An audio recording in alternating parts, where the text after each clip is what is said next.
నమస్తే. Welcome to LNR media. This is Sahasra. So, ప్రస్తుతం మనం బీఆర్ఎస్ భవన్‌లో ఉన్నాం. మనతో పాటు ఉన్నారు రాష్ట్ర బీఆర్ఎస్ సీనియర్ నాయకులు, అలాగే డాక్టర్ ఆర్ఎస్ ప్రవీణ్ కుమార్ గారు. మాట్లాడదాం ప్రస్తుతం ఉన్నటువంటి ఇష్యూ మీద. చాలా ఇష్యూస్ అయితే నడుస్తున్నాయి గదా! దాని గురించి సార్ ఏం చెప్తారు? నమస్తే సార్. నమస్తే.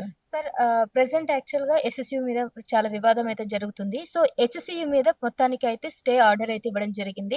చెట్లు నరికేయకూడదని ఆపింది. దీని ప్రకారం చూసినట్లయితే సో, ఇన్ని రోజులుగా ఎవరైతే ప్రభుత్వం ఏమైతే చెప్తుందో బీజేపీ, బీఆర్ఎస్ వాళ్ళు కావాలని రెచ్చగొట్టి స్టూడెంట్స్‌ని ఈ ఇష్యూని రాద్ధాంతం చేస్తున్నారా అన్న దానికి ఇప్పుడు ఈ తీర్పు ఏదైతే వచ్చిందో సో, ఇప్పుడు విద్యార్థులు గెలిచినట్టని అనుకోవచ్చా? రాజ్యాంగం గెలిచినట్టు, ప్రజలు గెలిచినట్టు, విద్యార్థులు గూడా గెలిచినట్టే. ఆ విద్యార్థుల తరపు నుండి పోరాడిన బీఆర్ఎస్ పార్టీ అందరు మేధావులు వీళ్ళందరూ గూడా గెలిచినట్టే. సో, రాజ్యాంగం గెలిచినట్టు. హ్మ్. అయితే ఎందుకు సార్ అంటే గుంట నక్కులని ప్రత్యేకంగా బీఆర్ఎస్ వాళ్ళని, బీజేపీని ఉద్దేశించి మాట్లాడిండని అనుకోవచ్చంటారు రేవంత్ రెడ్డి గారు? ముందు ఆయన గుంటనక్కనో కాదో తేల్చుకోవాలి ముందు. హ్మ్. హైదరాబాద్ సెంట్రల్ యూనివర్సిటీకి పోయి ఫుట్బాల్ ఆడి అక్కడున్న భూములన్నీ చూసుకొని ఏదో మంచిగున్నదని చెప్పేసి ఒక 5 నెలల తర్వాత ఒక జీవో తీసి సడన్‌గా బుల్డోజర్లు పంపించి అక్కడున్న వన్యప్రాణులను ఇబ్బంది పెట్టడమే కాకుండా అక్కడున్న చెట్లని కూడా నరికేయడం. ఎవరు గుంటనక్క? రేవంత్ రెడ్డి కాదా? వేరే వాళ్ళని అనడం కన్నా ముందు మీరు గుంటనక్కనో కాదో తెలుసుకోవాలి కదా! రాష్ట్ర అభివృద్ధి కోసం ఇప్పుడు ఏదైతే ఐటీ ఎంప్లాయ్‌మెంట్స్ కోసం అక్కడ ఖచ్చితంగా ఆ భూములు గనుక కేటాయించినట్లయితే దాదాపుగా 5,00,000 మందికి ఉద్యోగాలొస్తాయి. దీన్ని అడ్డుకోవడానికి బీఆర్ఎస్ కావాలని కక్షగట్టి ఇదంతా చేస్తుందని అంటున్నారు. బీఆర్ఎస్ హయాంలో లక్షలాది ఉద్యోగాలొచ్చినాయి. తెలంగాణలో మొట్టమొదటి పార్టీ బీఆర్ఎస్ పార్టీ. లక్షలాది ఉద్యోగాలు. ప్రభుత్వ ఉద్యోగాలు 2,67,000. ప్రైవేట్ ఉద్యోగాలు లక్షలు. లెక్క కూడా లేదు. అన్ని కంపెనీలొచ్చినాయి. లక్షల ఉద్యోగాలొచ్చినాయి.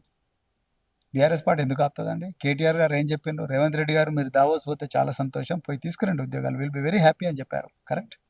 సో, అలాంటి బీఆర్ఎస్ పార్టీ ఎందుకు ఆపుతదండి? మేము పాలసీ మ్యాటర్స్‌లో ఎప్పుడు కూడా మేము ప్రభుత్వానికి వ్యతిరేకంగా పనిచేయం.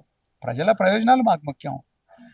మీరు ఇలా ఐటీ కంపెనీలో పెట్టాలనుకుంటే 14,000 ఎకరాల భూమి ఖాళీగా ఉన్నది. ఇప్పుడు ఐటీ టవర్స్‌లో ఎన్నో లక్షల చదరపు ఫీట్ల స్పేస్ ఖాళీగా ఉన్నది. అక్కడ పెట్టొచ్చుగా. ఈ వన్యప్రాణులను ఇబ్బంది పెట్టడం. ఇయాల పొద్దున కూడా ఒక జింక గాయపడ్డది. హ్మ్.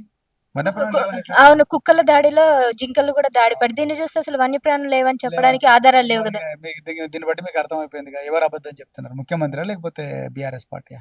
అండ్ ఇంకొకటి ఇప్పుడు లా అండ్ ఆర్డర్‌ని కూడా చూసుకున్నట్లయితే విద్యార్థుల మీద చాలా దారుణంగా బిహేవ్ చేసినట్టు కూడా తెలుస్తుంది. ఆ వీడియోలు అవన్నీ సోషల్ మీడియాలో చూస్తున్నటువంటి ఆ సన్నివేశాలు చూస్తే. సో, ఎట్లా అంటే పోలీసులు మితిమీరి ప్రవర్తిస్తున్నారు అనుకోవచ్చంటారా? ఈ ప్రభుత్వం వచ్చిన తర్వాత? 100% మితిమీరే ప్రవర్తిస్తున్నారు. వాళ్ళు ఏమాత్రం హద్దు, అదుపు లేకుండా రాజ్యాంగాన్ని అడుగడుగునా ఉల్లంఘిస్తూ, చట్టాన్ని అడుగడుగునా ఉల్లంఘిస్తూ, కేవలం ముఖ్యమంత్రి ఇచ్చే అక్రమ ఆదేశాలను మాత్రమే పాటిస్తున్నారు. ఇంకోటి లేదు. అండ్ మరోవైపు రీసెంట్‌గా గత కొన్ని రోజుల నుంచి గూడా అత్యాచారాలు దాదాపుగా ఎక్కువయ్యాయి. 4 అత్యాచారాలయినాయి. వారం రోజుల్లోనే వారం రోజుల్లోనే 4 అత్యాచారాలయ్యాయి. సో, ప్రభుత్వం ఎందుకు దీని మీద అంత దృష్టి కేంద్రీకరించట్లేదు? అనవసరం వాటి మీద ఎక్కువ కేంద్రీకరిస్తుంది గానీ, ఇలాంటి ఇష్యూస్ మీద ఎందుకు పోలీసులు గాని దృష్టి సారించట్లేదంటారు? ప్రభుత్వం ల్యాండ్ కబ్జా చేసే విషయంలో బిజీగా ఉన్నది. కబ్జాకోర్లు ఎవరైతే ఉన్నారో వాళ్ళకు ప్రొటెక్షన్ కల్పించే విషయంలో బిజీగా ఉన్నది. మరి ముఖ్యంగా బీఆర్ఎస్ పార్టీ మీద అక్రమంగా కేసులు పెట్టడంలో ప్రభుత్వం బిజీగా ఉన్నది. అంతే తప్ప ప్రభుత్వం ప్రజల ఆస్తులను రక్షించడంలో బిజీగా లేదు. సో, వాళ్ళకి ఆ శ్రద్ధ కూడా లేదు. ఇక్కడ ఇంత ఇష్యూ జరుగుతుంటే ఢిల్లీకెళ్ళి ఆయన ధర్నా చేయడాన్ని ఎట్లా చూడంటారు రేవంత్ రెడ్డి? రోమ్ నగరం తగలబడిపోతుంటే నీరజ్ చక్రవర్తి ఫిడేల్ వాయిస్తాడు కదా! అట్లా ఉంది. వక్త్ బిల్ మీద ఒపీనియన్ ఎలా ఉంది సార్? పూర్తిగా వ్యతిరేకిస్తున్నామండి. పూర్తిగా వ్యతిరేకిస్తున్నాం. బీజేపీ వక్ఫ్ బిల్ అనేది కేవలం ముస్లింలను అణిచివేయడం కోసమే తీసుకొచ్చింది తప్ప ఇంకోటి కాదు. ఈ దేశం లౌకిక రాజ్యం. దాంట్లో వక్ఫ్ ప్రాపర్టీస్‌లో ఏమన్నా లొసుగులుంటే, ఆ లొసుగులను ఎట్లా కరెక్ట్ చేయాలని చెప్పాలి. రైట్? సో, దేవాదాయ శాఖ హిందూ దేవాలయాలు, ముస్లిం దేవాలయాలు, క్రైస్తవ దేవాలయాలు, ఆ దేవాలయాలకు సంబంధించిన ఆస్తులు ఏమైనా ఉంటే వాటిలో లొసుగులు ఏమన్నా ఉంటే ఆ లొసుగులను ఎట్లా కరెక్ట్ చేయాలని చూడాలి.